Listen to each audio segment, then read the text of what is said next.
Maximum बच्चे इस chapter से या तो दूर रहते हैं या तो इस चैप्टर की तरफ जाते नहीं है, क्योंकि देखने में लगता है कि बहुत कठिन है चैप्टर। लेकिन दोस्तों आप इस वन शॉट वीडियो को अगर आप ध्यान से देखते हो बिना भगाए, तो इसकी गारंटी मैं लेता हूं कि इस चैप्टर में जितने मोस्ट इंपॉर्टेंट कॉन्सेप्ट है और जितने मोस्ट इंपॉर्टेंट डेरिवेशन है, सब चीज इतना बेहतर तरीके से कराऊंगा दोस्तों कि बिना रटे आपको हर एक पॉइंट, हर एक कॉन्सेप्ट अच्छे से क्लियर होगा। और डेरिवेशन तो एकदम मक्खन की तरह कर लोगे जैसे ही बोर्ड एग्जाम में आएगा। अब मेरी गाइडेंस पे रहो ना भरोसा करके, मैं गारंटी कहता हूं कि मैं औरों की तरफ भांजने वाला काम तो नहीं करूंगा कि 70 में 70 दिला दूंगा, लेकिन इतनी गारंटी कह सकता हूं कि 70 में 60 प्लस तो 100 में 100% गारंटी लेता हूं, 70 में 60 प्लस तो पक्का रहेगा ही। ठीक है दोस्तों, जैसे वन शॉट न्यूमेरिकल बताते चला जा रहा हूं, जैसे डेरिवेशन बताते चला जा रहा हूं, जितने भी कॉन्सेप्ट वाली चीजें बताते जा रहा हूं, उन्हें फॉलो करते जाओ और मेरी गाइडेंस को फॉलो करते जाओ। आपका फिजिक्स का टेंशन अब आपकी नहीं होगी और मेरी होगी दोस्तों। तो बिना देर की आइए शुरुआत करते हैं। इस चैप्टर को जिस हिसाब से आगे लेकर के जाऊंगा दोस्तों, ऐसे बहुत कम लोग करते हैं। ध्यान से समझो, हमारा मेन मुद्दा बायोसवट है। बायोसवट को समझना है, बायोसवट के दम पे इसका अनुप्रयोग करना है, चाहे लूप लॉ वाला करना है, चाहे किसी वृत्ताकार कुंडली के अक्ष पर, समझ रहे हो, ये वाला हो, चाहे परिमित ऋजु रेखीय धारावाही चालक वाला हो, जितने भी डेरिवेशन है, इन सबको करने से पहले हमें बायोसवट समझना पड़ेगा। और बायोसवट को समझने से पहले हमें क्या जानना पड़ेगा, थोड़ा सा ऑस्ट्रेट का प्रयोग समझना पड़ेगा। ये सबसे पहला वैज्ञानिक था जिसने पता लगाया था कि जब विद्युत धारा किसी तार में बहती है, जब किसी वायर में, जब किसी तार में करंट बहती है, तो चारों तरफ क्या होता है, एक चुंबक तैयार हो जाता है। अब इसमें पता कैसे लगाया, ध्यान से समझो। ये देखो मैंने एक सिस्टम बनाया है, ये तार है, ये तार है, ऊपर लगा दिया बैटरी, स्विच अभी क्या है, ऑफ है, टच नहीं कराया हूं मैं। जैसे ही टच कराता हूं तो स्विच हो जाता है ऑन। जैसे ही स्विच ऑन हुआ तो इसमें क्या बहने लगा, इस तरह से विद्युत धारा बहने लगा। जब विद्युत धारा बहने लगा तो इसने कंपास को ले गया। कंपास जानते हो ना, कंपास कब हिलता है, जब चुंबक का कहीं ना कहीं क्षेत्र होगा। अब यहाँ ये कंपास को जब नजदीक ले गया, ये जो कंपास की सुई थी ना, ये जो कंपास की सुई थी, ये विक्षेपित हो गई, यानी हल्का हिल गई, हल्का हिल गई। उसको शक हो गया, अरे क्या हो रहा है, उसको लगा हो सकता है शायद ऐसा ही हुआ होगा, फिर उसने ऑफ कर दिया। जैसे ही ऑफ किया, ये ऐसे था ना, ऑफ करने के बाद फिर से वैसे ही हो गया जैसे पहले था, जैसे पहले ही था। फिर से ऑन किया, फिर ऐसे विक्षेपित हो गया, फिर ऑफ किया, फिर ऐसे हो गया। इसका मतलब जब इसमें धारा बह रहा है, तो धारा बह रहा है तो चारों तरफ चुंबकीय क्षेत्र उत्पन्न हो रहा है, जिसे बी कहते हैं, जिसे बी कहते हैं। चारों ओर क्या हो रहा है, चुंबकीय क्षेत्र। इसका मतलब ये पता चल चुका था कि किसी तार में जब विद्युत धारा बहती है, जब किसी चालक तार में विद्युत धारा बहती है, तो अपने चारों तरफ क्या करता है, एक चुंबकीय फील्ड, यानी अपने चारों ओर एक चुंबकीय क्षेत्र बना लेता है, यानी एक मैग्नेटिक फील्ड बना लेता है। कहने का मतलब है कि अगर एक करंट इस तरह से बह रहा है, करंट इस तरह से बह रहा है, तो चारों तरफ क्या होगा, एक चुंबकीय क्षेत्र बना लेगा। क्या बना लेगा, एक चुंबकीय क्षेत्र बना लेगा। इतनी बात समझ आई, बेसिक समझते चले जाओ। ठीक है, मैंने बोला ना कि वीडियो पूरा अंत तक देखोगे तो गारंटी के साथ कहता हूं आपका one of the best video हो जाएगा ये। यहां तक आपको समझ आ गया कि अगर किसी चालक तार में विद्युत धारा बहती है, तो उसके साइड साइड में कुछ दूरी तक, इधर और इधर कुछ दूरी तक क्या होता है, चुंबकीय क्षेत्र तैयार हो जाता है। क्या तैयार हो जाता है, चुंबकीय क्षेत्र। ठीक है, तो जब चुंबकीय क्षेत्र तैयार हो जाता है, तो इस चुंबक क्षेत्र का वैल्यू निकाला कैसे जाए, यानी इसका मान कैसे ज्ञात किया जाए। तो मान ज्ञात करने के लिए क्या चाहिए, हमें सूत्र चाहिए, यानी हमें फार्मूला चाहिए। इस फार्मूले को जो प्राप्त किया वो था बायोसेवर्ट। अब समझ आया खेल कैसे लिंक कर रहा है टॉपिक एक दूसरे से। रटाने वाले हजारों मिल जाएंगे, लेकिन कॉन्सेप्ट समझा करके डेरिवेशन को कराने वाले बहुत कम मिलेंगे। और कॉन्सेप्ट समझ के अगर डेरिवेशन अच्छे से कर लिए तो न्यूमेरिकल आपको हल्का लगने लगता है। और न्यूमेरिकल हल्का हो जाए, कॉन्सेप्ट क्लियर हो जाए, डेरिवेशन क्लियर हो जाए, अति लघु उत्तरीय प्रश्न और बहुविकल्पी प्रश्न ऑटोमेटिक तैयार हो जाता है। समझ आई मेरी बातें, ये सही तरीका होता है फिजिक्स पढ़ने का। अब ध्यान से समझने की कोशिश करो, यहां तक आपको समझ आ गया। ये अब बायोसेवर्ट कैसे इस फार्मूले को प्राप्त करता है, उससे पहले एक और चीज बता देना चाहूंगा। अगर आप ध्यान से देखो, तो जैसे कि मान लो एक हमारे पास एक चालक तार है, ये नीचे से ऊपर की तरफ एक विद्युत धारा जा रही है, नीचे से ऊपर की तरफ एक विद्युत धारा जा रही है, जिसकी वजह से क्या हो गया, ऐसे चारों तरफ चुंबक तैयार हो गया। क्या तैयार हो गया, चुंबक तैयार हो गया। अब चुंबक का डायरेक्शन देखना ना, जब मैं ऐसे घुमा रहा हूं, तो ये देखो तुम्हारी तरफ जा रहा है पेन, बाहर निकल रहा है ना। जब बाहर निकलता हुआ दर्शाएगा चुंबक आपकी तरफ, यानी ऐसे करके बाहर निकलता हुआ जब चुंबक दिखेगा, तो उसको मैं ऐसे गोला करके डॉट कर दूंगा। डॉट का मतलब चुंबक की दिशा आप लोग की तरफ है। किधर, कैमरा के पीछे आप लोग देख रहे हो, ये आपकी तरफ है, आपकी तरफ, आपकी तरफ, आपकी तरफ, जनता लोग आपकी तरफ। ठीक है, और जब ऐसे ऐसे घूमते हो आपकी तरफ से, जब ऐसे घूम रहा है, तो देखो अंदर घुस रहा है। जब चुंबक की दिशा अंदर की तरफ होगा, अंदर की तरफ, तो उसको मैं क्रॉस से दर्शाऊंगा। किससे दर्शाऊंगा, क्रॉस से दर्शाऊंगा। इतनी बात समझ आई या नहीं। अब ध्यान से समझो, जब ऐसे करके चुंबक ऊपर जाएगा, ध्यान से समझना, जब चुंबक ऊपर जाएगा, ऐसे अंगूठा करो, ऐसे, ये अंगूठा तो तुम्हारा धारा हो गया, धारा मतलब करंट।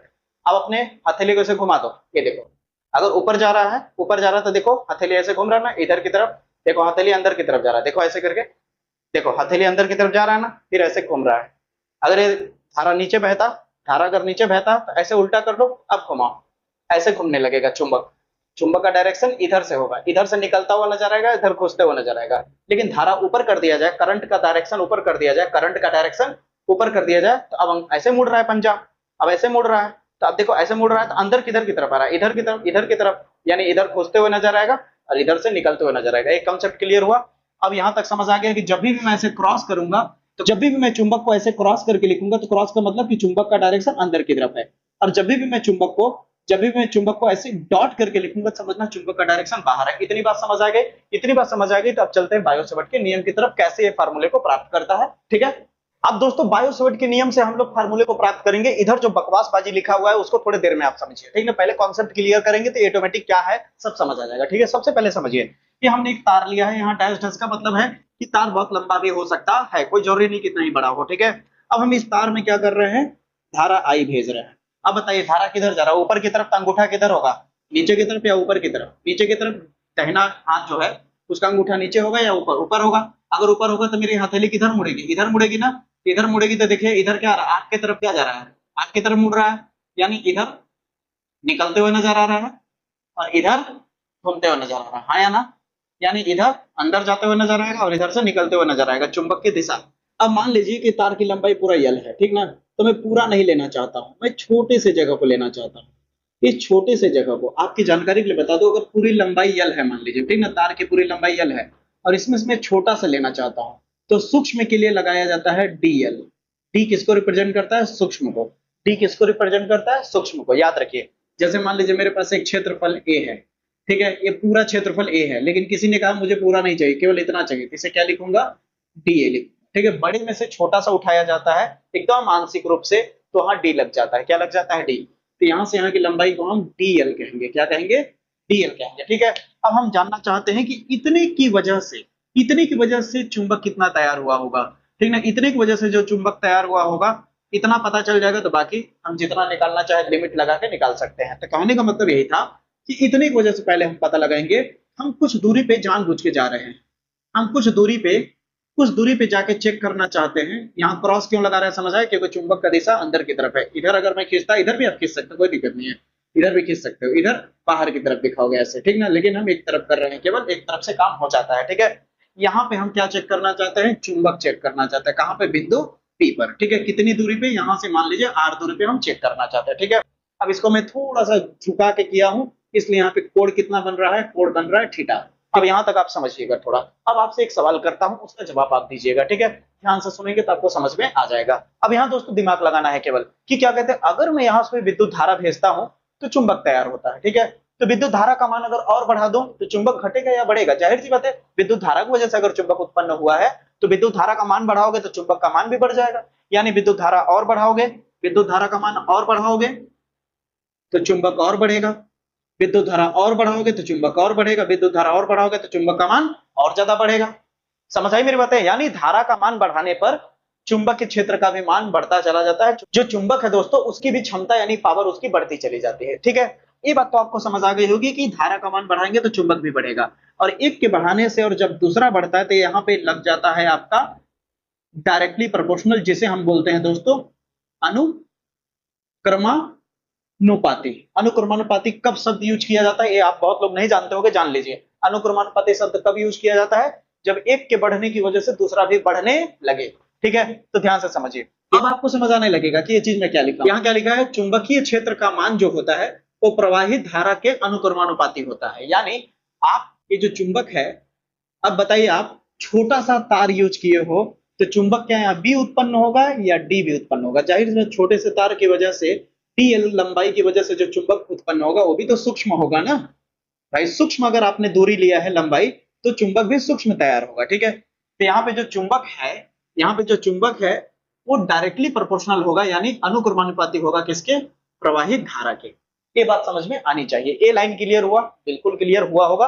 अगला कह रहा है तार की लंबाई जो है उसके अनुक्रमानुपाती है। अब आपसे एक सवाल पूछ रहा हूं कि इतने छोटे से की वजह से जो चुंबक यहाँ पे आया होगा, अगर तरवा थोड़ा सा और बड़ा होता तो चुंबक और खतरनाक होता, तार और बड़ा होता तो चुंबक और खतरनाक होता। यानी तार की लंबाई बढ़ाओगे तो चुंबक का वैल्यू भी किसी पॉइंट पे बढ़ जाएगा, तार की लंबाई और बढ़ाओगे तो इस पॉइंट पे चुंबक का वैल्यू और बढ़ जाएगा। समझ आई मेरी बातें? यानी तार की लंबाई पर भी निर्भर करता है चुंबकीय क्षेत्र। यानी चुंबकीय क्षेत्र जो है आपका जो चुंबक क्षेत्र है, ये चुंबक क्षेत्र अनुक्रमानुपाती होता है किसके? तार की लंबाई के, किसके? डीएल के।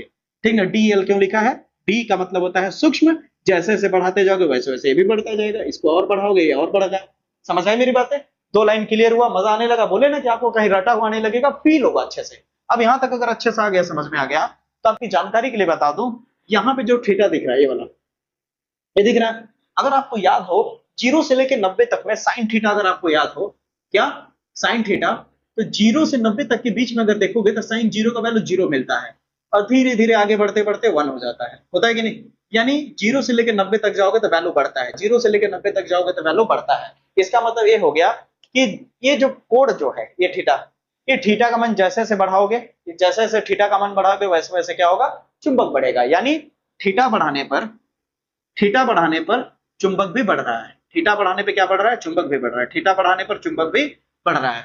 अगर ये झुकाए हो, अगर इसको थोड़ा सा और झुका दो, या जैसे यहाँ पे इतना झुका हुआ है ना, इसको और झुका दो ऐसे इतना, तो कोण कम हो जाएगा, कोण कम होने की वजह से चुंबक का मान घट जाएगा, कोण और कम कर दो चुंबक का मान और घट जाएगा। समझ आई मेरी बातें? इसका मतलब थीटा साइन के साथ रखोगे, ठीक ना, जो साइन थीटा है वो क्या होता है? जो चुंबक है, उत्पन्न चुंबक उसके अनुक्रमानुपाती होता है, यानी थीटा का मान बढ़ाओगे तो चुंबक भी बढ़ेगा। अब आती है बारी दूरी की। अब दो चुंबक को आपने हाथ में लिया होगा, कभी नोटिस किया होगा, चुंबक को जब आप नजदीक ले जाते हो तो बड़ी तेजी से एक दूसरे को खींचता है, और दूर ले जाते हो तो खिंचाव कम होने लगता है, यानी चुंबक का क्षेत्र यानी चुंबक का प्रभाव कम होने लगता है दूर जाने पे चुंबक का। अच्छा सोच के देखो ना कि यहाँ पे एक चुंबक रखा हुआ है, यहाँ पे एक चुंबक रखा हुआ है, ठीक ना, अब यहाँ पे एक लोहा है, एक लोहा है, इतनी दूर पे क्या ये लोहे को खींच पाएगा चुंबक? क्योंकि इसका क्षेत्र उतना दूर तक स्ट्रांग नहीं है।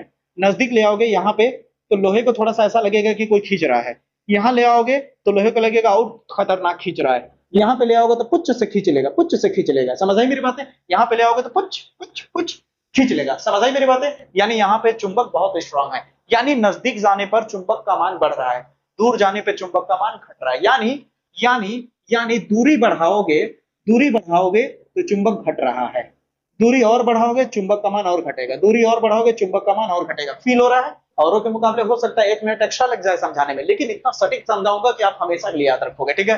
अब यहाँ पे देखो एक डेरिवेशन क्लियर हो जाएगा आपका बायो सेवर्ट वाला, ठीक ना।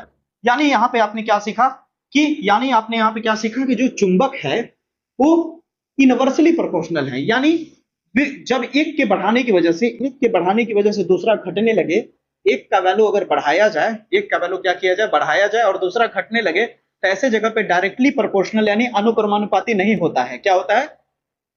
व्युत्क्रमानुपाती होता है। ये भी आपको कॉन्सेप्ट क्लियर हो गया होगा।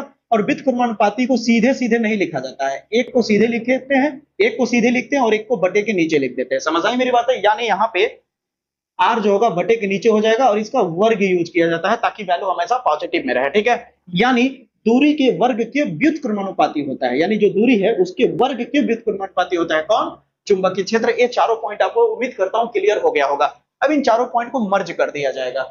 अब दोस्तों अगर आप ध्यान से देखें तो इन चारों पॉइंट को क्या कर दिया जाएगा? आपस में मिला दिया जाएगा, यानी इस साइड वाला सब सेम है तो इसे एक बार लिखेंगे, फिर प्रोपोर्शनलिटी का सिंबल लगाएंगे। अब जो बटे के ऊपर है ऊपर रहेगा, जो नीचे है वो नीचे रहेगा। तो ध्यान से देखिए, आई डीएल साइन थीटा ये सारे बटे के ऊपर मिलेंगे। अब बटे के नीचे में कौन है? आर स्क्वायर केवल है। क्या है दोस्तों? R square.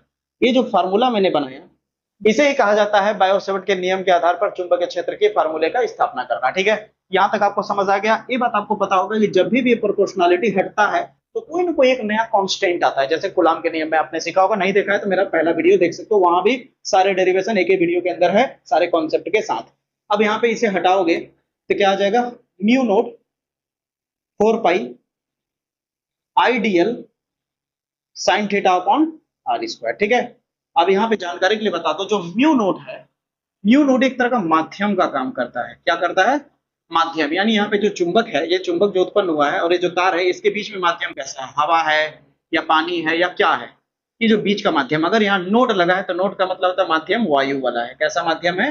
वायु वाला है। ये बात आपको बहुत कम लोग बताएंगे कि म्यू नोट का काम होता है माध्यम बताने का, कि बीच का माध्यम कैसा है। नोट लगा है तो इसका मतलब बीच का माध्यम या तो वायु है या तो निर्वात है, वायु है या निर्वात है, ठीक है?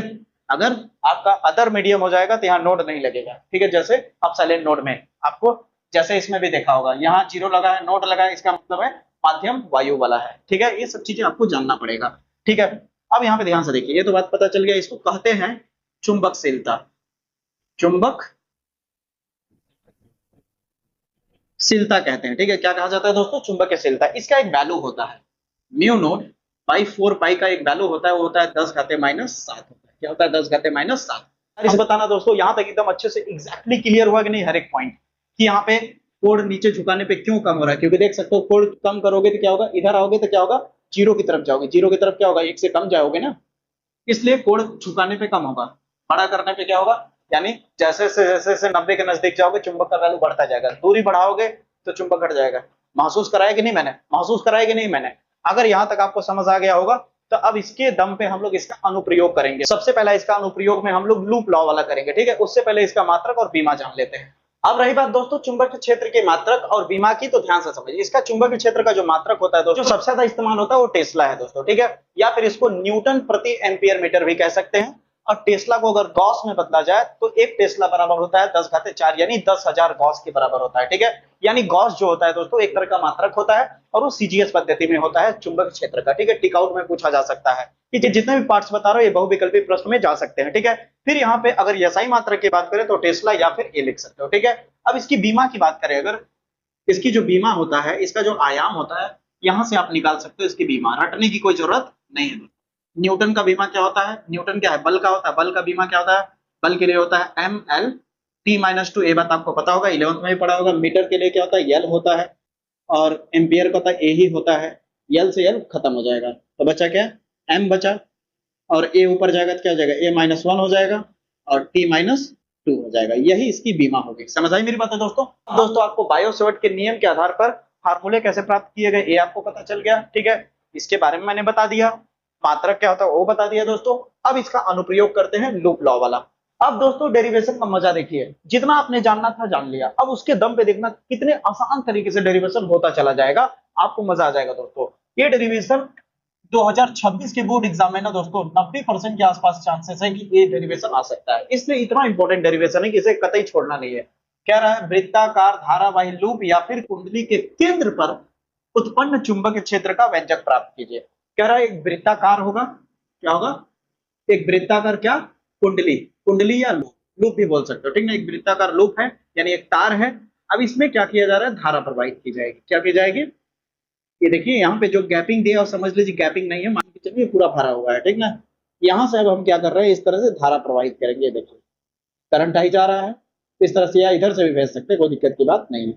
करंट आई जा रहा है, ठीक है, इस तरह से आगे की ओर बढ़ता जाएगा करंट, इस तरह से घूमता जाएगा इस तरह से, और यहां से करंट फिर से वापस आ जाएगा। ठीक है, जब करंट एक चक्कर इस तरह से मारेगा तो कह रहा है कि इस करंट के बहने की वजह से, इस करंट के फ्लो होने की वजह से आप बता दो कि इस वृत्त के केंद्र पर चुंबक कितना उत्पन्न हुआ है। तो इसके लिए क्या करोगे? ये जो केंद्र है आपका, इस केंद्र को O मान लो, और यहां से यहां की दूरी को आप त्रिज्या R मान लो, और इस वृत्त के केंद्र पर जो चुंबक तैयार होगा, मैक्सिमम चुंबक निकालने के लिए मैक्सिमम चुंबक कहां पे मिलता है? 90 डिग्री पे मिलता है। हम यहाँ पे जो थीटा कोण होगा उसको हम 90 डिग्री मान के चलेंगे। क्या मान के चलेंगे? 90 डिग्री मान लेंगे, यानी हमारे पास जो थीटा है वो कितना होगा? 90 डिग्री होगा। इतनी बात क्लियर हुई। और क्या हम एक ही बार में पूरे तार का इस्तेमाल करेंगे, या पूरे तार की लंबाई, ये जो पूरी तार की लंबाई है ये वृत्त की, देखिए यहां से अगर मान लीजिए एक तार है, इस तार को ऐसे घुमा दिया मैंने, ये पूरी तार की जो लंबाई होती है, लंबाई को बोला जाता है परिधि। क्या बोला जाता है दोस्तों? परिधि बोला जाता है, और होता है फार्मूला 2πr होता है। मालूम है कि नहीं? वृत्त की पूरी परिधि यानी वृत्त की पूरी लंबाई जो होती है उसे परिधि कहते हैं, और फार्मूला होता है 2πr। ये बात आपने 6-7 क्लास में आपने सुना होगा। ठीक है, याद रखिएगा दोस्तों। ठीक है, लेकिन हम पूरा नहीं लेंगे, पूरा ना लेकर के, पूरी लंबाई ना लेकर के छोटी सी लंबाई का इस्तेमाल करेंगे। अगर हम छोटे से लंबाई का इस्तेमाल करेंगे तो क्या उसे यल बोले पूरी लंबाई को, या डीएल? जाहिर सी बात है हम डीएल बोलेंगे। क्या बोलेंगे?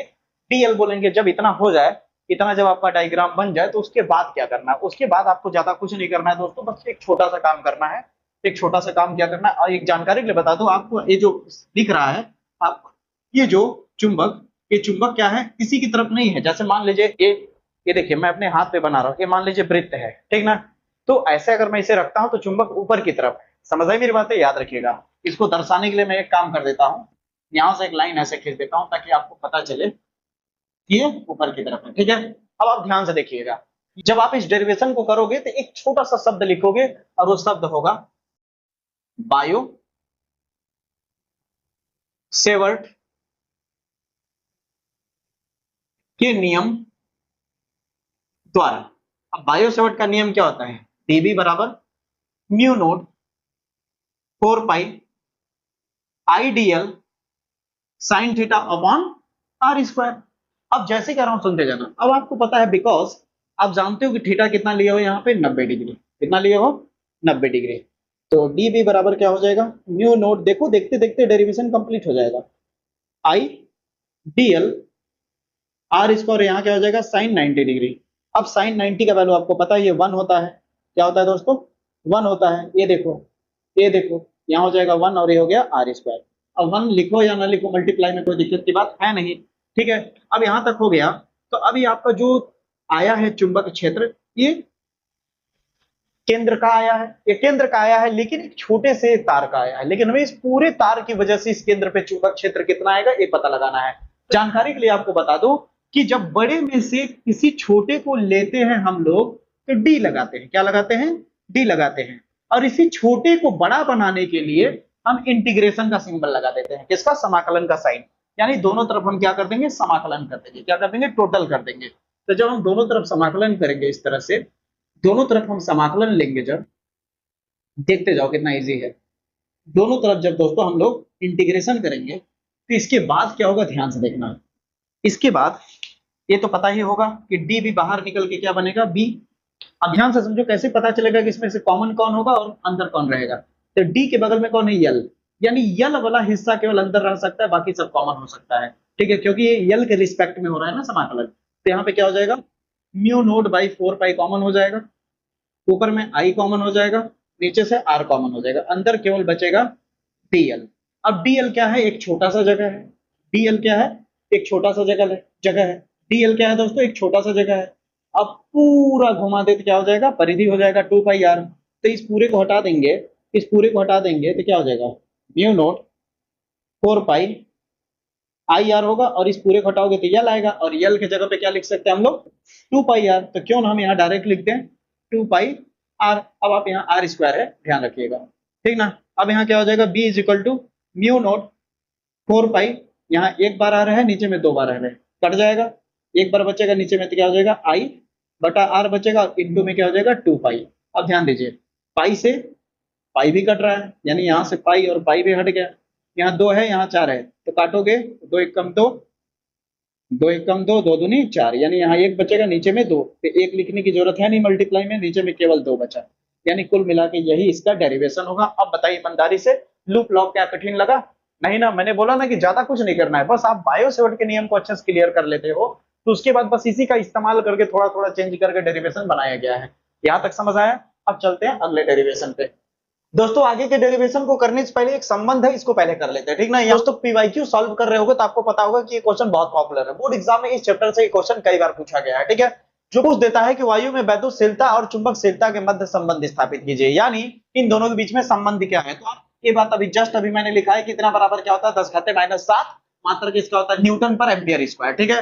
और ये बात तो आप पहले ही चैप्टर से जान रहे हो, कितने का वैल्यू क्या होता है, 9 × 10 घाते 9। जो मुझे लगातार देख रहे हैं मेरे वीडियो को, वो जानते होंगे कितना बराबर कैसे आता है, ठीक है। कभी भी संबंध पूछेगा तो यहां तक इन दोनों को लिख लीजिएगा। लिखने के बाद क्या होता है, कभी भी याद रखिए, ये बात आपको बताया होगा या नहीं किसी ने, कभी भी जब दो लोगों के बीच में संबंध निकाला जाता है तो 99% चांसेस होता है कि उन दोनों को डिवाइड किया जाता है, उनका रेशियो निकाला जाता है। क्या किया जाता है, डिवाइड। तो इसका और इसका अनुपात निकाल दोगे, यानी समीकरण 1 और समीकरण 2, अगर इसे समीकरण 1 कह लें, ऐसे समीकरण 2 कह ले, तो इन दोनों का क्या करते हैं, अनुपात निकालते हैं। तो अनुपात कैसे निकालेंगे, बटे के नीचे रख देंगे किसको, इस वाले को, 1/4 पाई अब साइलेंट नोट बराबर, अब इसके बराबर में कौन था, 10 घाते -7, और बटे के नीचे क्या हो जाएगा, ये वाला 9 × 10 घाते 9। बताइए यहां तक क्लियर हुआ।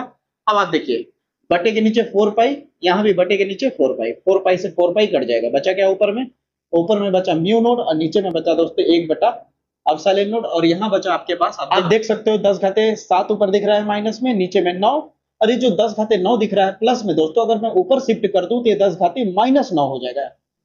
जो यहाँ पावर दिखता है उसका चिन्ह बदल जाता है ऊपर ले जाने पर। अगर ये माइनस में रहता है तो ऊपर ले जाते हैं तो प्लस में हो जाता है। ये बात आपको पता होना चाहिए। अब आप ध्यान से देखिए, यहाँ पे क्या है, म्यू नोड है। अब इसके नीचे क्या है, बटे के नीचे है, तो अब साइलेंट नोड क्या हो जाएगा, इसके साथ जाके मल्टीप्लाई कर लेगा। ठीक है, अब आपका बचा क्या आपके पास, 10 घाते माइनस 16 हो जाएगा, और नीचे में क्या है आपका 9 है। यहाँ तक क्लियर हुआ दोस्तों? अगर यहाँ तक आपको क्लियर हो गया तो अब आगे कोई दिक्कत नहीं होगा। अब कैसे दिक्कत नहीं होगा वो काम है मेरा बताना। आप ध्यान से समझिएगा बस। अब ध्यान दीजिएगा दोस्तों, अगर आप यहां तक समझ गए कि इसको हम पलटने वाले हैं ऐसे करके, ऐसे समझ रहे हो मेरी बात? जैसे अगर इसे पलट देंगे तो नीचे कुछ नहीं है तो क्या है, 1 है, पलटेंगे तो क्या हो जाएगा, 1 by mu naught epsilon note. अब ऊपर 9 हो जाएगा, नीचे में क्या हो जाएगा, 10 घाते माइनस 16। अब आप कहेंगे सर पलटे हैं तो प्लस में हो जाना चाहिए। नहीं, प्लस नहीं होगा। क्यों? क्योंकि हमने इसको भी पलटा है, इसको भी पलटा है, ठीक ना। इसलिए क्या होगा कि जैसे का तैसे रहेगा नीचे वाला।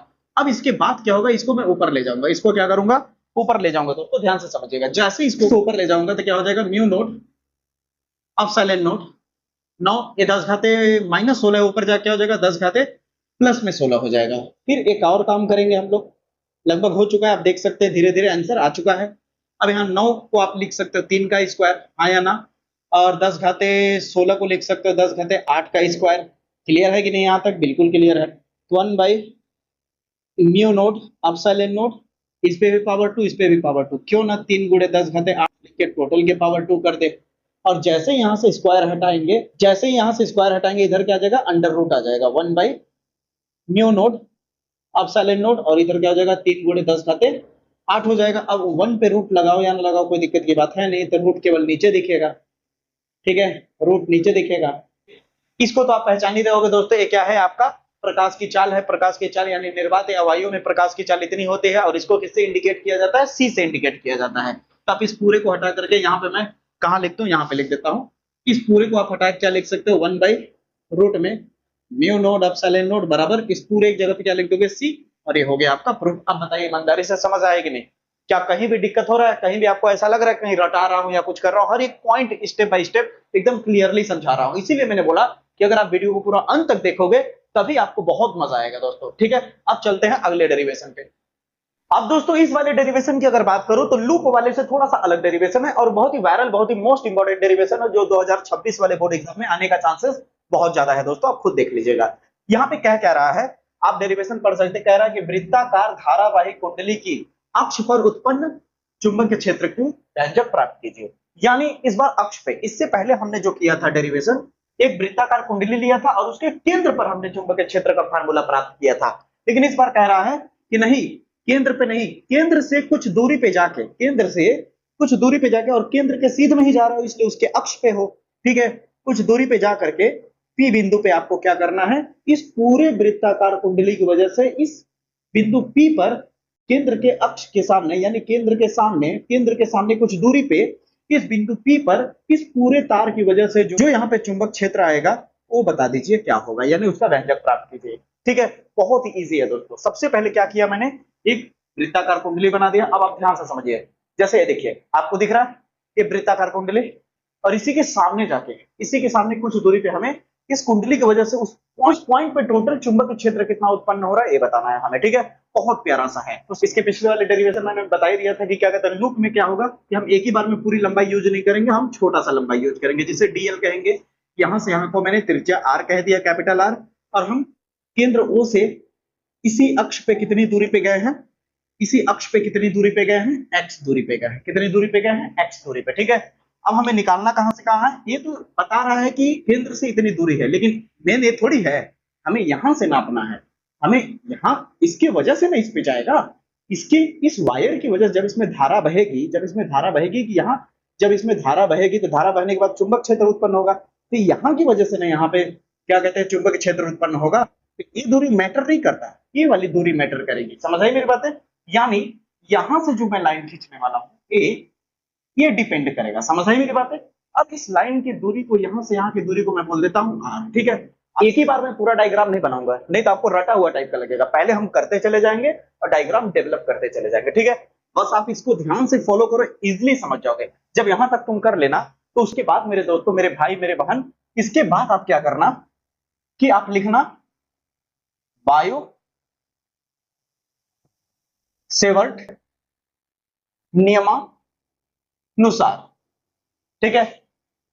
अब जब यहां तक आप लिख लोगे तो r दूरी पर बिंदु P पर कितना क्षेत्र उत्पन्न होगा, चुंबक क्षेत्र A। इसके लिए आपको फिर से बायो सेवर्ट का नियम लगाना पड़ेगा। dB बराबर क्या हो जाएगा, म्यू नोट 4 पाई आइडियल साइन थीटा बटा r स्क्वायर। यहां तक क्लियर है? r कौन सा है, ए वाला है। ठीक है, यहां तक आप कर लोगे। अब आपको बता ही दिया हूं कि मैक्सिमम आपको अगर मैग्नेटिक फील्ड चाहिए तो थीटा आपको कितना रखना होगा, 90 डिग्री रखना होगा। और फार्मूला निकाल रहे हो तो मैक्सिमम के लिए ही निकालोगे। ठीक है, तो ऐसे भी आप देख सकते हो ये वाली जो लाइन है और ये आर वेक्टर जो दिख रहा है और जो डीएल वेक्टर दिख रहा है, इसके बीच में कोण कितना है, 90 डिग्री। मैं साबित करूं, देखो ऐसे करके, ये देखो तार है तो तार ऐसे जा रहा है तो धारा ऐसे भी, देखो लंबाई किधर की तरफ जा रहा है, इधर की तरफ। और मैं लाइन ऐसे खिंचाऊं, ऐसे खिंचाऊं, लंबाई ऐसे, देखो 90 डिग्री दिख रहा है। तो यहां पे ध्यान देना, तो हम क्या करेंगे, dB बराबर हो जाएगा म्यू नॉट 4 पाई आइडियल साइन 90 बटा r स्क्वायर।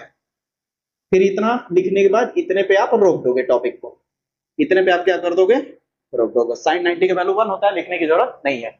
जब यहां तक हो जाएगा तो उसके बाद आप ध्यान से देखना कि इस पॉइंट पे तो हमने निकाल लिया पॉइंट का, लेकिन यहाँ पे जो वैद्युत क्षेत्र की तीव्रता है, वो वैद्युत क्षेत्र की जो तीव्रता है मेरे दोस्तों, ये जो ब्लैक वाली लाइन है ना, इस ब्लैक वाली लाइन के 90 डिग्री पे वैद्युत क्षेत्र की तीव्रता देखने को मिलती है। कौन, वैद्युत क्षेत्र की तीव्रता क्या बोलते हैं, यहां से यहां तक जो वैद्युत क्षेत्र की तीव्रता है उसको लिखा जाता है dB।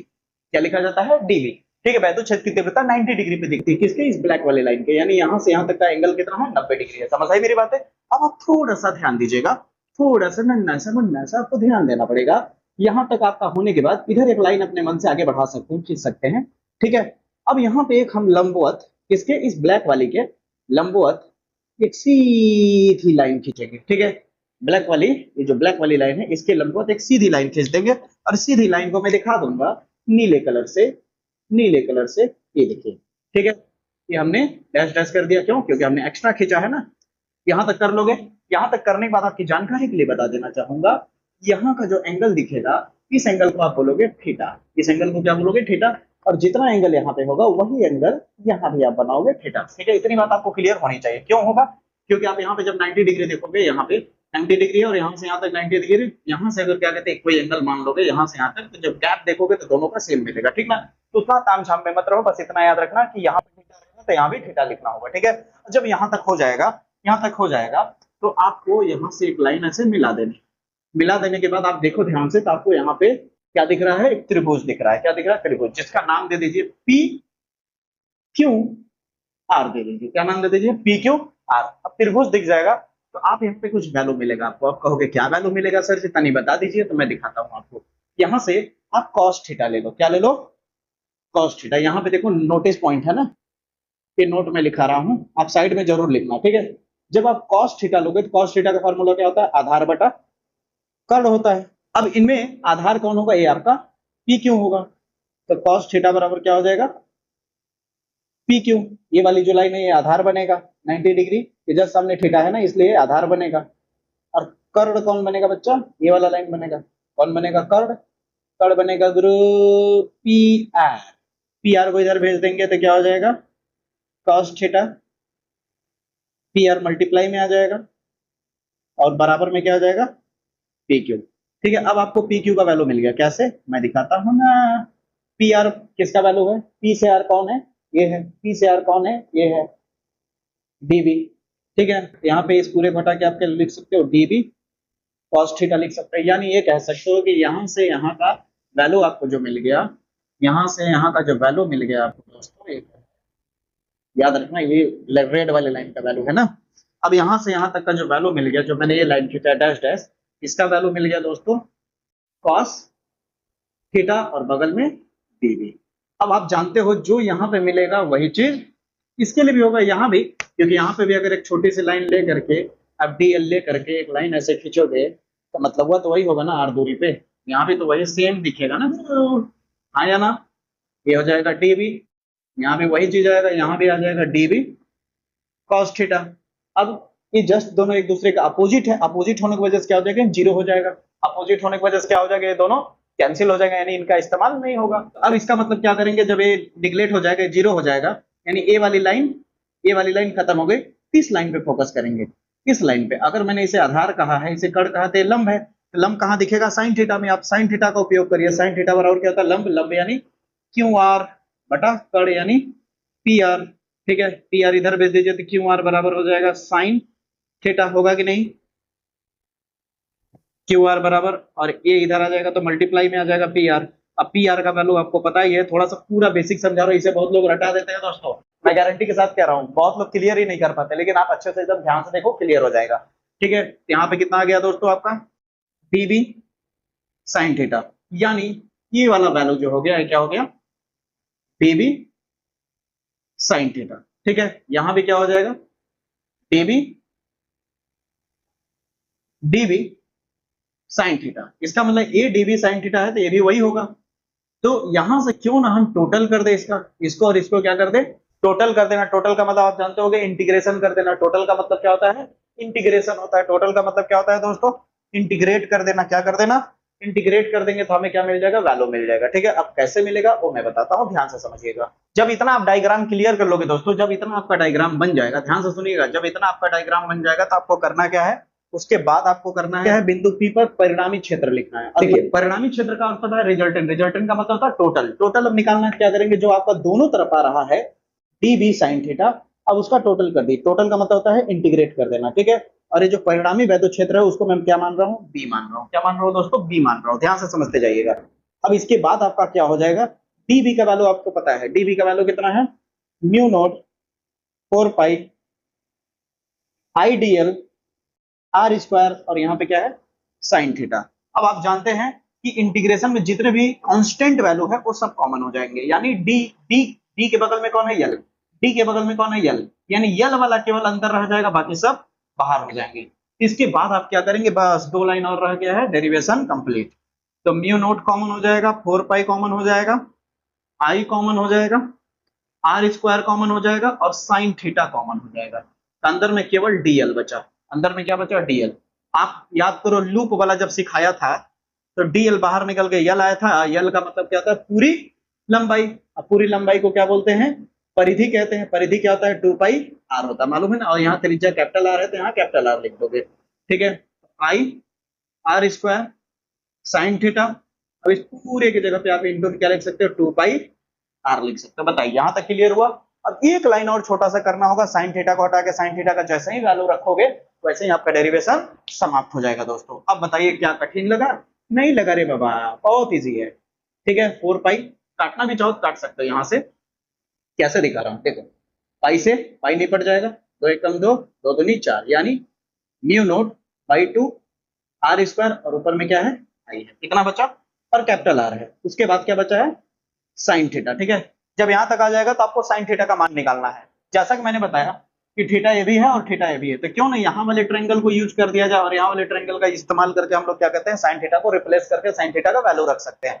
अब साइन थीटा का वैल्यू आएगा कैसे, यहाँ पे देखिए नोटिस पॉइंट में फिर से, अब ध्यान दीजिएगा, ये डायग्राम ध्यान रखना दोस्तों, कैसे कैसे मैंने बताया है। ठीक है, अब दोस्तों अभी साइन थीटा का वैल्यू निकालने के लिए हम लोग कौन सा त्रिभुज लेने वाले हैं, ट्रायंगल ओ, इसका नाम क्या देते हैं, यम नाम दे देते हैं, ओ यम और ये पी। तो त्रिभुज ओ यम पी से, ठीक ना, हमने क्या लिया, साइन थीटा लिया। अब साइन थीटा का फार्मूला तो आपको पता है, ये लंब बटे कर्ण होता है। ठीक ना, तो लंब का काम कर रहा है कैपिटल आर, कर्ण का काम कर रहा है ये वाला लाइन। ठीक है, तिरछा वाला कर्ण होता है, तो लंब की जगह हो जाएगा कैपिटल आर और इसके जगह हो जाएगा स्मॉल आर। यानी अब आप क्या करोगे, आर और स्मॉल आर कहाँ पे, इसके जगह पे रख सकते हो। तो क्या हो जाएगा, आप यहाँ पे एक काम और कर सकते हैं, साइन थीटा को एक लाइन और लिख सकते हैं। कैपिटल आर जो है ध्यान से समझिए, और ये जो स्मॉल आर है, स्मॉल आर का एक फार्मूला बनता है। यहाँ पे अगर आप ध्यान से देखो तो ये आपको पता है लंब है, ये क्या है, आधार है, और ये है कर्ण। तो आपको पता है ये बात, पाइथागोरस थ्योरम, कर्ण का स्क्वायर बराबर क्या होता है, लंब का स्क्वायर प्लस आधार का स्क्वायर, होता है कि नहीं। कर्ण के जगह पे क्या होगा, आर का स्क्वायर, लंब के जगह पे कैपिटल आर का स्क्वायर, आधार की जगह पे एक्स का स्क्वायर। यहां से स्क्वायर हटाओगे तो रूट आ जाएगा, यहाँ क्या आ जाएगा, तो रूट आ जाएगा। ठीक है, यानी कहने का मतलब इस स्मॉल आर को हटा करके हम क्या रख सकते हैं, रूट में कैपिटल आर का स्क्वायर प्लस एक्स का स्क्वायर। दोस्तों यहां तक क्लियर हुआ। अब आराम से वैल्यू हम रख देंगे यहाँ पे, कितना हो जाएगा आपका, बी बराबर म्यू नोट 2 आई बटा R square capital R into sine theta का वैल्यू कितना हो जाएगा, कैपिटल आर बटे रूट में R square plus X square. अब कैपिटल आर और कैपिटल आर मल्टीप्लाई होकर कितना हो जाएगा, आपका आर स्क्वायर हो जाएगा। यही इसका फार्मूला होगा। अब ये प्रूफ हो गया। अब बताइए कहीं कठिन लगा? मैंने बोला था ना कि एकदम मक्खन की तरह एक एक पॉइंट क्लियर कर दूंगा, कौन चीज कहां से आया, कैसे, एक एक चीज। आप कहीं कोई चीज रटने वाली चीज नहीं बताई कि इसे रट लो उसे रट लो, ठीक है। सब चीज एक एक पॉइंट बताया मैंने। तो ये डेरिवेशन जब भी आएगा तो डायरेक्ट डायग्राम पे फोकस मत करना है, ठीक है। रट के कितने दिन तक कर लोगे? जब जब आप बायो सेवर्ट के नियम के अनुप्रयोग पर अब अगर आप डेरिवेशन करते हो, जो मैंने बताया लूप वाला हो गया, चाहे ए वाला हो गया, या फिर रिजु रेखीय तार वाला जो भी बताने वाला हूं, ये सब पे बायो सेवर्ट का ही अप्लाई होता है। तो लगभग यहां तक हर में सेम जाता है, यहां तक आपको लगभग सब में सेम दिखेगा। उसके बाद जो चेंजेस करना होता है। समझ आई मेरी बातें?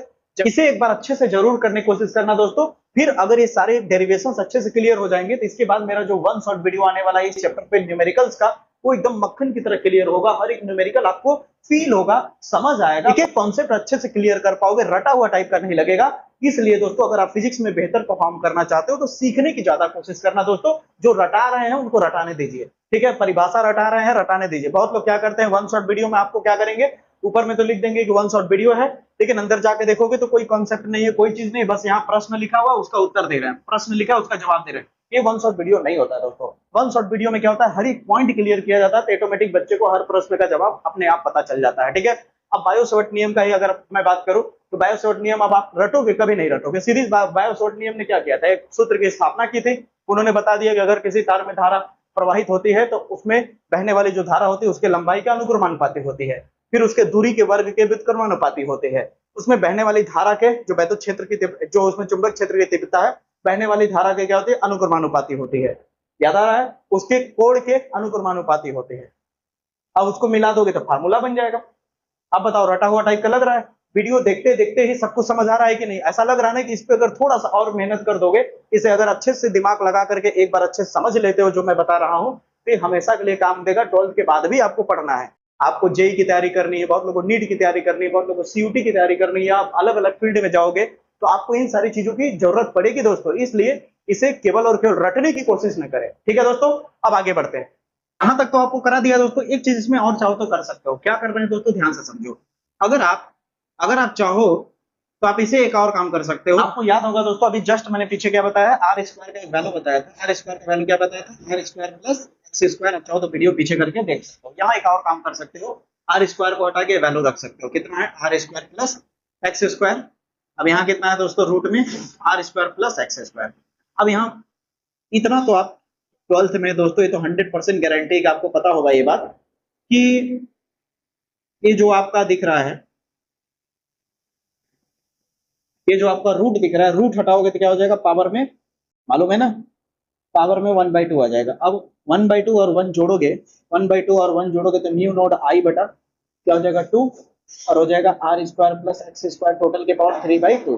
तो इसे भी लिखा जा सकता है और स्क्वायर रहेगा ऊपर में आर स्क्वायर, ठीक ना। इसे भी आप लिख सकते हो, ये भी आपका सही है और ये भी आपका सही है। अब आप कहोगे सर अगर फेरों की संख्या कई सारे, अभी एक फेरे हुए, 2 फेरे, 3 फेरे, 4 फेरे, 5 फेरे, इस तरह से फेरों की संख्या कई सारे हैं, यानी n फेरे हैं, तो कितना आएगा फार्मूला। यहाँ पे जब भी फेरों की संख्या की बात की जाए तो यहाँ आगे में n लगा सकते हो मल्टीप्लाई में, ठीक है। n क्या होता है, फेरों की संख्या होता है।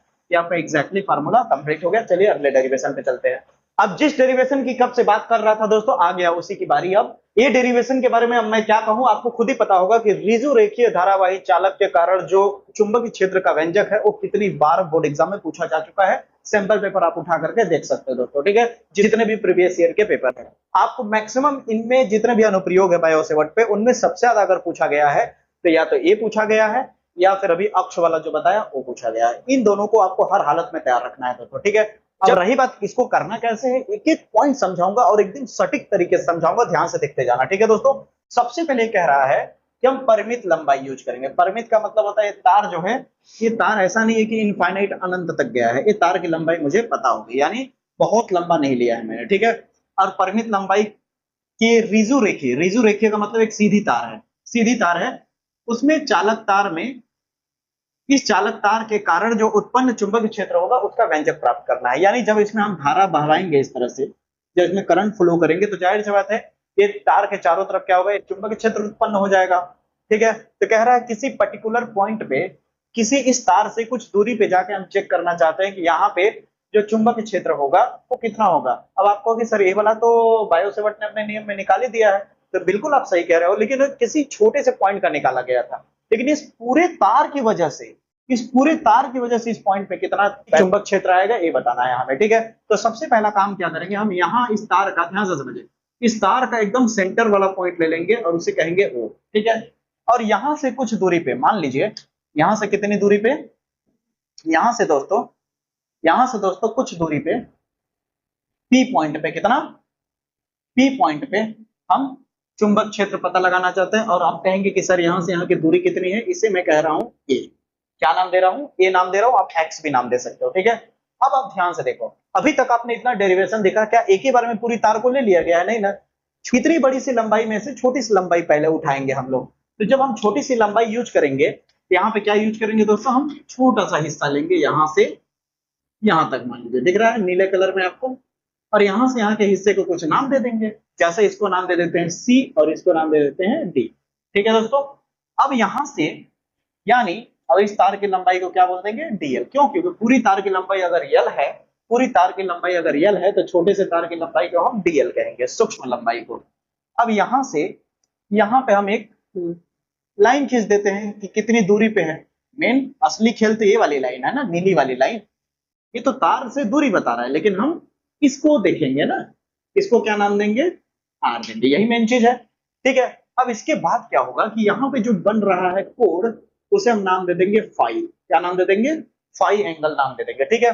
और यहां से जो एक पॉइंट दिख रहा है, यहां से भी आप एक लाइन खींच दोगे, यहां से भी आप एक लाइन मिला दोगे, इस तरह से कुछ, आप ध्यान दीजिएगा, ठीक है। इस तरह ले जाकर के हम एक लाइन मिला देंगे। अगर ये कोण फाई है, इसका मतलब बड़ा कोण है, लेकिन ये बहुत सूक्ष्म है, ये जो बीच की गैपिंग है वो बहुत सूक्ष्म है, तो यहाँ पे बनने वाला कोण भी तो सूक्ष्म होगा ना, सूक्ष्म यानी जो फाई है वो बहुत छोटा होगा, यानी डी फाई होगा। अब बताइए इतनी बात समझ आई या नहीं, जितना मैंने बताया उतना क्लियर हुआ या नहीं, इतना अगर क्लियर हुआ तो डायग्राम अच्छे से क्लियर हो जाएगा, तो ये जो डेरिवेशन होता है, कैलकुलेशन, वो बहुत छोटा लगने लगता है। अब यहाँ पे क्या करेंगे, हमारा नियम तो पता ही है, मैंने क्या बोला था कि शुरू में क्या लिखते हैं, बायो सेवर्ट नियमानुसार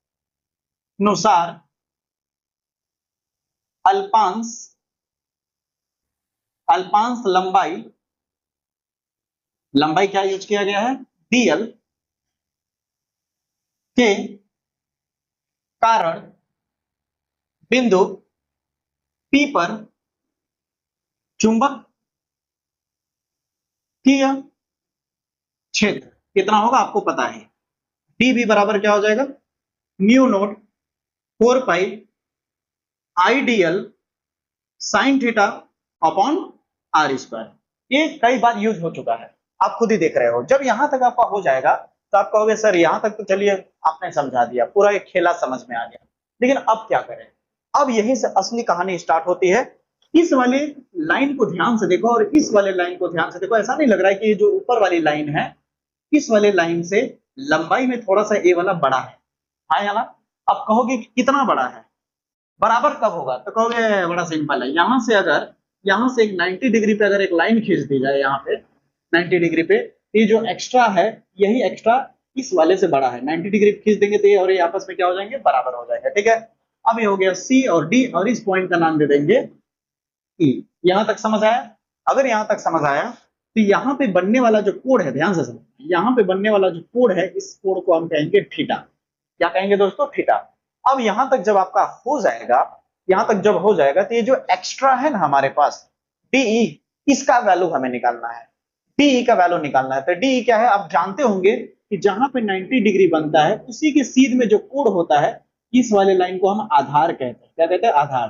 तो गारंटी के साथ 90 जहां पे बना है, उसके नीचे वाली ये जो लाइन गई, ये लंब हो जाएगा, यानी आधार हो जाएगा, ये लंब हो जाएगा, और ये क्या हो जाएगा, कर्ण हो जाएगा। क्या हो जाएगा, कर्ण हो जाएगा। तो यहाँ पे साइन थीटा का इस्तेमाल करेंगे, कौन से ट्रायंगल में, CDE में। तो यहाँ पे लिखेंगे त्रिभुज CDE में, ठीक है। अब हम क्या लेने वाले हैं, त्रिभुज CDE में हम लेने वाले हैं साइन थीटा। तो साइन थीटा बराबर क्या होता है, लंब बटे कर्ण होता है। तो लंब का काम कौन करेगा, जस्ट बताया मैंने, CE, ये लंब का काम करेगा। और कर्ण कौन होगा, जहां पे 90 डिग्री बना है, इसी की जस्ट सामने वाला, देखो ये जो 90 डिग्री वाली लाइन दिख रही है, ये लंब वाली, लंब के और आधार के जस्ट सामने जो तीसरी लाइन होती है उसे कर्ण कहा जाता है। क्या कहा जाता है? कर्ण। कर्ण यानी हाइपोटेनस, यानी डीसी हो जाएगा। अब इसे ध्यान से देखो तो डीसी को ऐसे तिरछा गुणा करोगे तो इधर आ जाएगा साइन की तरफ मल्टीप्लाई, तो सीई बराबर हो जाएगा डीसी साइन थीटा, और डीसी का वैल्यू तो आपको पता ही है, डीसी का वैल्यू कितना है दोस्तों आपके पास? डीएल है, और ये हो जाएगा साइन थीटा। इसे नाम दे देंगे समीकरण नंबर 1 का। बताइए ईमानदारी समझ आया या नहीं? यहाँ तक अगर यहाँ तक आपको क्लियर हो गया तो अब जो ये ट्रायंगल आपको दिख रहा है ये वाला, इसका तो इस्तेमाल हो गया। जैसे ही इसका इस्तेमाल कर लेना, याद रखना, हमेशा याद रहेगा जो ट्रिक बता रहा हूं मैं आपको, कि यहां तक जैसे ही आप कर लोगे तो उसके बाद कंफ्यूज मत होना कि अगला क्या करना है। इसी के जस्ट बगल वाले ट्रायंगल का इस्तेमाल करोगे। ये सब ये जो दिख रहा है आपको, इस ट्रायंगल का इस्तेमाल करो। समझ आई मेरी बातें? किसका इस्तेमाल करोगे दोस्तों? इस ट्रायंगल का इस्तेमाल करोगे। और इस ट्रायंगल में आप देख सकते हो, इस ट्रायंगल में क्या है, यहाँ पे 90 डिग्री है, दिख रहा है, और इस 90 डिग्री जस्ट सामने जाओगे तो यहाँ एंगल दिख रहा है। इसका मतलब ये जो लाइन है ये आधार का काम करेगा, क्योंकि 90 के जस्ट सामने जहां एंगल बना है ये वाली लाइन क्या होगी? आधार का काम करेगा, और इस सीधी वाली लाइन लंब का काम करेगा, और ये वाला कर्ण का काम करेगा। ये बात क्लियर हुआ? अब इधर वाले ट्रायंगल का नाम क्या है दोस्तों? ट्रायंगल सी ई पी में, यही है ना, देख लीजिए, सी ई पी, यही है दोस्तों। अब इस ट्रायंगल में हम फिर से साइन थीटा लेंगे। साइन थीटा, थीटा की जगह पे क्या है आपके पास? D five. डी फाइव बहुत सूक्ष्म कोड है, इसलिए आप साइन लगाओ या ना लगाओ कोई दिक्कत की बात नहीं है, बहुत छोटा कोड है, याद रखना, ठीक ना। लंब बटे कर्ण होगा तो लंब क्या हो जाएगा आपका? सीई हो जाएगा, और कर्ण कौन होगा आपको बता ही चुका हूं, 90 जो है ये वाला आधार हो गया और ये वाला लंब हो गया, तो ये वाली लाइन कर्ण का काम करेगा, सीपी। ठीक है, अब आप यहाँ पे देखो, साइन लिखो या ना लिखो कोई दिक्कत की बात नहीं है। क्यों? यहां आप लिख सकते हो सूक्ष्म कोण हेतु, जब कोण बहुत छोटा होगा तो साइन लिखो या ना लिखो कोई दिक्कत की बात नहीं है। तो आप यहाँ पे d5 लिख दो। d5 बराबर आपका क्या हो गया? CE बटा, इसका वैल्यू तो आप जाने रहे हो, R है, देख सकते हो CP का, C से P की दूरी R है। अब R को इधर भेज दो तो क्या हो जाएगा? CE बराबर हो जाएगा R इंटू d5। यहां तक क्लियर है? इसे नाम दे दोगे समीकरण नंबर 2 का। एक काम करें, इसे नाम दे देते हैं समीकरण 1, और इसे नाम दे देते हैं समीकरण 2, और इसे नाम दे देते हैं समीकरण 3। अब यहां तक जब आपका हो जाएगा तो मैं आपको रियली अगर ईमानदारी से बताऊं तो आप इस डेरिवेशन का बहुत बड़ा काम कर लिए हो। अब छोटा सा बचा हुआ है हिस्सा, डेरिवेशन कंप्लीट हो जाएगा। और यही चीज आपको देख करके बुक में या फिर आपको अदर जगह देखे होगे तो यही चीज बहुत कॉम्प्लिकेटेड बना देता है लोग। अब आप बताओ, मैंने शुरू में वीडियो में जो बोला था अब मैं साबित करके दिखा रहा हूं कि नहीं, कि जो मैंने बोला था वही सही साबित कर रहा हूं, मैं कहीं रटाता नहीं। हर एक कॉन्सेप्ट, हर एक पॉइंट एकदम अच्छे से फील कराऊंगा। बस आप कंसिस्टेंसी के साथ मेरे वीडियो को अच्छे से देखो, बिना भगाए देखो, और अपने दोस्तों को शेयर जरूर करो, ठीक है। अब आगे देखो करना क्या है। जब यहां तक हो जाए तो आपको एक छोटा सा काम करना है मेरे दोस्तों। अब यहाँ पे छोटा सा काम करना क्या है, ध्यान से समझिए, जगह नहीं है, मैं यहाँ पे कर देता हूँ, ठीक है, इतने में। इधर तो डायग्राम बनाना है मेरे को, थोड़ा इसको, ठीक है। तो अब यहाँ पे मैं क्या करने वाला हूँ, ध्यान से समझो। अगर आप समीकरण 2 और समीकरण 3 को देख रहे हो तो इसका बराबर की इधर कौन है? सीई, और समीकरण 3 में भी बराबर की इधर कौन है? सीई, यानी ये दोनों आपस में बराबर है। जब ये दोनों आपस में बराबर है तो ए और ए भी आपस में बराबर हो जाएंगे। यानी क्या लिखेंगे? समीकरण 2 व 3 से, ठीक है। तो यहां पे क्या हो जाएगा? जब लेफ्ट हैंड बराबर है तो राइट हैंड ऑटोमेटिक बराबर हो जाएगा, यानी डीएल साइन थीटा बराबर क्या हो जाएगा आपका? आर इंटू डी फाइव हो जाएगा। बताइए यहां तक क्लियर हुआ? जब यहां तक आपका हो जाएगा दोस्तों तो एक छोटा सा काम करना होगा समीकरण 1 में। अब समीकरण 1 में क्या है? D B mu naught 4 pi I बटा आर स्क्वायर। अब यहाँ पे जो डीएल साइन थीटा है, इस डीएल साइन थीटा को हटा के आप कुछ लिख सकते हो। डीएल साइन थीटा के बराबर क्या आ चुका है? इतना आ चुका है। तो क्यों ना हम डीएल साइन थीटा को हटा के क्या लिख दें? Are D five. अब यहां तक आपको क्लियर हुआ? कोई डाउट हुआ? नहीं ना? बोले ना, मजा आएगा। अगर यहां तक क्लियर हो गया तो अब इधर का मैं मिटा रहा हूं, या तो आप इसे स्क्रीनशॉट ले लो या तो इसे वीडियो रोक करके उतार लो। अभी तक मैंने जितना किया केवल और केवल इस ट्रायंगल का इस्तेमाल करके, पहला और दूसरा इस ट्रायंगल का इस्तेमाल करके मैंने किया। ट्रिक याद रखना, पहले इस ट्रायंगल का इस्तेमाल करोगे फिर इस ट्रायंगल का। अब आपको करना क्या है, जो आपको मिला है पहले एक बार उतार लो।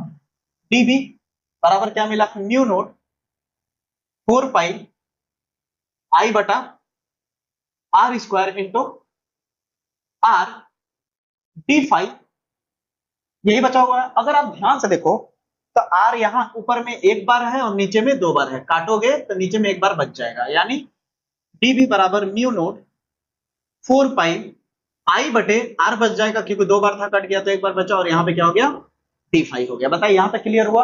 अब आप यहाँ तक अगर आपका क्लियर हो जाएगा तब एक छोटा सा काम ये करना है कि ये जो आर दिख रहा है, आर को खत्म करना है। तो आर को खत्म करने के लिए अब आप तरीका नंबर 3 समझिए कि इस तीसरे ट्रायंगल का इस्तेमाल करेंगे। किसका इस्तेमाल करेंगे? इस तीसरे वाले ट्रायंगल का। अब इस तीसरे वाले ट्रायंगल को आप साफ साफ देख पा रहे होंगे दोस्तों। यहाँ पे आपको एक लाइन ऐसे दिख रहा है, यहाँ दिख रहा है, यहाँ ऐसे दिख रहा है। यहाँ पे आपका कितना है, पाई है, और यहाँ पे क्या है, ए है, और ये क्या है, ओ है, ये है सी है, और ये है बी है। यही है ना, देख लीजिए ब्लैक कलर में डैश डैश डैश डैश दिख रहा होगा। ठीक है, अब इसका इस्तेमाल करेंगे, और यहाँ पे हम क्या करेंगे, और ये आपको तो पता है सीपी क्या है, आर है। ठीक ना, तो यानी हमें कड़ आर का वैल्यू निकालना है और ए भी इस्तेमाल करना है। ठीक है, तो हम क्या कर लेंगे, यहाँ पे साइन थीटा ना लेकर के तीसरे वाले में कॉस थीटा का इस्तेमाल करेंगे, यानी कॉस फाई का। तो कॉस का फार्मूला क्या होता है, ध्यान से समझिए, यहाँ पे दिखा देता हूँ। कॉस थीटा बराबर आपका होता है दोस्तों आधार बटा कर्ण होता है। अब आप मेरे से मत पूछेगा इसमें आधार कौन और कर्ण कौन काम करेगा, बता चुका हूँ। यहाँ पे 90 डिग्री दिख रहा है, 90 के जस्ट ऊपर चले जाइए, एक कर्ण वाला लाइन होगा, और ये लंब होगा, और ये आधार होगा नीचे वाला। तो आधार की जगह हो जाएगा ए, और कर्ण की जगह हो जाएगा, क्लियर हुआ। अगर आर को इधर ले आओ, क्रॉस मल्टीप्लाई करो, तो आर इधर आ जाएगा और कॉस नीचे चला जाएगा। आर बराबर क्या हो जाएगा, ए बटा कॉस थीटा हो जाएगा। अब थीटा तो है नहीं मेरे पास, थीटा की जगह पे क्या है, पाई। यहाँ लगा दोगे पाई, यहाँ लगा दोगे पाई, तो यहाँ पे हो जाएगा। अब यहाँ पे लोगे ट्रायंगल, कौन सा लिया हो दोस्तों, सी ओ पी में हमने क्या लिया, कॉस फाई लिया, और कॉस फाई बराबर क्या मिल रहा है, ए बटा आर मिल रहा है, जिसे हम आर बराबर क्या लिख सकते हो, ए बटा कॉस फाई लिख सकते हैं। अब हम इसे उतार देते हैं, क्या हो जाएगा,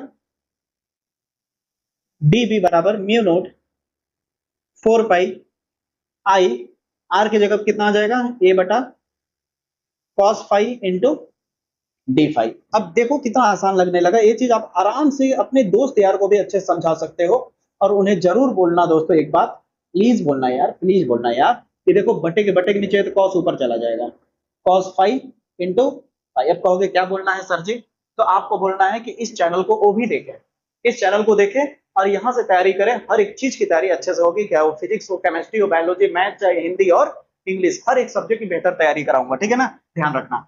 यहाँ तक जब आपका हो जाएगा, यहाँ तक जब आपका हो जाएगा, तो अब आपको करना क्या है, ये हो गया। इतने की वजह से जो चुंबक क्षेत्र मिला वो मिल गया हमें, लेकिन हमें इस पूरे तार की वजह से निकालना है। इस पूरे तार की वजह से यहाँ पे लिमिट लगाना पड़ेगा, तब इसका मतलब कि कहां से कहां तक निकाल रहे हैं। इधर मिटा दो। अब जब यहाँ तक हो जाएगा तो एक छोटा सा काम करेंगे, कहा, अब लगभग आप ये मान सकते हैं कि लगभग हम लोग अंत की तरफ पहुंच गए हैं। ठीक है, अब ध्यान दीजिए, यहाँ तक जब आपका हो जाएगा तो आप दोनों पक्षों का समाकलन करेंगे। दोनों पक्षों का क्या करेंगे, समाकलन। तो यहाँ क्या हो जाएगा, डी भी अभी बता रहा हूँ क्या करना है, थोड़ा सब्र करो भाई, इजी इजी हो जाएगा और मजा भी आ जाएगा। ठीक है, अब ये तो इंटीग्रेशन का मतलब होता है टोटल चुंबक क्षेत्र हमें चाहिए, लेकिन कहां से कहां तक का चाहिए, यहां से यहां तक का। तो इसके लिए हम क्या करेंगे, यहां से ऐसे मिला देंगे, ठीक है ना, और मिलाने के बाद यहाँ पे जो कोण बनेगा उसे हम बोलेंगे फाई वन। क्या बोलेंगे, फाई वन। अरे लोअर है, अगर ये घेता जाए, अगर एक्सिस समझो तो इधर वाले को वाई और इधर वाले को वाई डैश कहते हैं, नीचे वाला निगेटिव होता है, इसलिए यहाँ पे जो लिमिट लगेगा वो क्या हो जाएगा, फाई वन तो लगेगा, लेकिन निगेटिव में लगेगा। और यहां से अगर मिलाया जाए, यहां से, तो ये जो बन रहा है ये इसी वाले से ही बनाना हर बार ना। यहाँ जो बन रहा है ये आपका क्या हो जाएगा दोस्तों, कहां पे मिला दो यार, यहाँ पे इसे बोलेंगे फाई, बोलेंगे क्या बोलेंगे, फाई टू। यहाँ पे हो जाएगा फाई टू। अब बस इसे हल कर देंगे, आंसर आ जाएगा। तो अब यहाँ पे क्या करना है, ध्यान दीजिएगा। अब इसके बाद क्या करना है, ध्यान दीजिए, डी बी का क्या हो जाएगा, बी हो जाएगा। यहाँ पे जो जो कॉमन ले सकते हैं ले लीजिए, क्या हो जाएगा, म्यू नोट 4 पाई आई बटा ए कॉमन हो जाएगा, अंदर मात्र केवल क्या बचेगा, कॉस फाई बचेगा इंटू डी फाई, और यहाँ बचेगा लिमिट में माइनस फाई वन से फाई टू। ठीक है, अब इसे हल करिए, बी बराबर हो जाएगा म्यू नोट 4 पाई आई बटा ए। अब कॉस का तो पता ही होगा दोस्तों, समाकलन क्या होता है, साइन फाई होता है। क्या होता है, साइन फाई। और लिमिट कितना है आपके पास, माइनस फाई वन से फाई टू। और लिमिट कैसे रखा जाता है तो पता ही है आपको, नहीं पता तो आप मेरे समाकलन वाले वीडियो को जाकर के देखिए, जो 5 और 8 मार्क्स वाले हैं, मोस्ट इंपॉर्टेंट क्वेश्चन बनाया गया है, उसको जाके देखिए। उसमें सारे प्रीवियस ईयर पेपर के जितने भी मोस्ट इंपॉर्टेंट क्वेश्चन वो भी मैंने कराया, अगर आप मैथ से हैं तो। ठीक है, अब ध्यान दीजिएगा, अब यहाँ पे अपर लिमिट रखोगे, साइन फाई की जगह क्या हो जाएगा, फाई टू, फिर फार्मूले का माइनस लगाओगे, फिर लोअर लिमिट रखोगे, साइन माइनस φ1 क्लियर है। अब इसे सिंपल करके लिख देते हैं यहाँ पे, ठीक है, हमारा आंसर आ जाएगा, क्या है हमारा, इतने में आ जाएगा हमारा b इक्वल टू कितना हो जाएगा, म्यू नॉट 4 पाई आई बटा ए। अब यहाँ कितना है आपका साइन φ2, फार्मूले का माइनस, अब देखो ये माइनस बाहर लोगे, माइनस माइनस प्लस हो जाएगा और ये हो जाएगा φ1, ठीक है, यही आपका प्रूफ होगा। ये भी डेरिवेशन क्लियर हो गया। अब बताओ क्या है, कठिन लगा, चुटकी में निकल गया डेरिवेशन। इस डेरिवेशन का अगर देखा जाए तो ये कह सकते हो पूरी तरह से मैंने पोस्टमार्टम कर दिया कि कैसे कैसे क्या होगा। इसे अगर आप अच्छे से प्रैक्टिस करो और ज्यादा कुछ मत करो, ये जिस टेक्निक से बताया मैंने उस टेक्निक का इस्तेमाल करके अपने फ्रेंड सर्कल में एक दो लोगों को बताओगे, तुम्हें प्रैक्टिस तो होगा ही, उन्हें भी मजा आ जाएगा। क्यों? क्योंकि इतना बेहतर टेक्निक से मैंने बताया है। ठीक है दोस्तों, अब यहां तक अच्छे से आपको समझ आ गया होगा। अब एक आखिरी डेरिवेशन बचा है, एम्पियर का परिपथीय नियम, इस पे चलते हैं। अब ध्यान से समझना दोस्तों, एम्पियर का परिपथीय नियम क्या होता है, बहुत प्यारा सा है। जैसे आप गॉस पर में सीखा होगा गॉस का नियम, सेम उसी के समतुल्य यानी उसी जैसा ही है, एक तरह से कह सकते हैं। सबसे पहले डायग्राम को समझा देता हूं। जब एक सीधी लाइन है, ये रिजु रेखीय तार है, ठीक है, अनंत लंबाई की है मान लीजिए, ठीक है। अब यहाँ पे क्या है कि एक धारा भेज रहा हूं, तो जाहिर सी बात है जैसे ही धारा भेजेंगे ऐसे ही इसके चारों तरफ क्या हो जाएगा, एक चुंबकीय क्षेत्र तैयार हो जाएगा। तो किसी एक पर्टिकुलर हिस्से का अगर मैं इस्तेमाल करूं, तो यहाँ से क्या है, तार की लंबाई अगर आप ध्यान से देखें तो इस तरह से अगर आप छोटा सा यूज कर ले, तो तार की लंबाई किधर है, डीएल है, डीएल वेक्टर उसी सेम डायरेक्शन में क्या होगा, इसका चुंबक भी होगा, उसी सेम डायरेक्शन में क्या होगा, चुंबक भी होगा। यानी इसका मतलब ये कह सकते हो B vector dot DL vector जो होगा, याद रखो B vector dot DL vector होगा। और इसे ओपन करोगे तो क्या हो जाएगा, इसे ओपन करोगे तो हो जाएगा दोस्तों बी डीएल कॉस थीटा, क्योंकि आप जानते हो डॉट ओपन होगा तो क्या होगा, कॉस थीटा आ जाएगा। अब यहाँ तो थीटा है ही नहीं, दोनों के बीच में गैपिंग ही नहीं है, यहाँ का बीच का जो त्रिज्या है वो आर मान लीजिए, ठीक है। अब यहाँ पे गैपिंग क्या है, तो यहाँ पे क्या कर दोगे, cos 0, बहुत प्यारा सा है दोस्त, बहुत ही ज्यादा प्यारा है, ठीक है। यहाँ पे क्या हो जाएगा, ये सब किसके बराबर जा रहा है, याद है ना, ये किसके बराबर है, सब याद रखना, ये सब किसके बराबर है दोस्तों, इतने के, ठीक ना। देखिए प्रूफ करके दिखाऊंगा मैं उसे। अब यहाँ पे क्या हो जाएगा, फिर समझाऊंगा ये कहना क्या चाह रहा है, ठीक है। तुरंत रटने की कोशिश कभी मत किया करो परिभाषा, ठीक ना। अब ध्यान से समझो, यहाँ पे क्या हो जाएगा, 0 डिग्री हो जाएगा। अब आपको पता होगा, अब आपको पता होगा दोस्तों कि cos 0 का वैल्यू कितना होता है, जैसे sin 0 का वैल्यू 0 हो जाता है, लेकिन cos 0 का वैल्यू 1 होता है, क्या होता है, 1 होता है, ठीक है।